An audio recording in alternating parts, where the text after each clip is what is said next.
ایک تو ہم نے یہ فیصلہ کیا ہے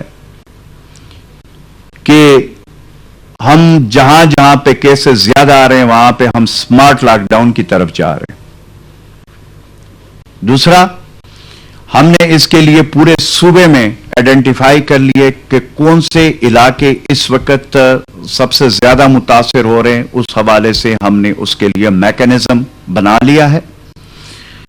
اس میں ہم نے ڈسٹرکٹ لیول پہ ڈسٹرکٹ ایڈمنسٹریشن کے ساتھ نے کمیٹیاں مرتب کر دی ہیں، اور اس طریقے سے ہم نے اب جو پالیسی ہے، جو خیبر پختونخوا میں کیسز کے ریشو ہے، اس حوالے سے ہم اب ڈیل کرنے جا رہے ہیں.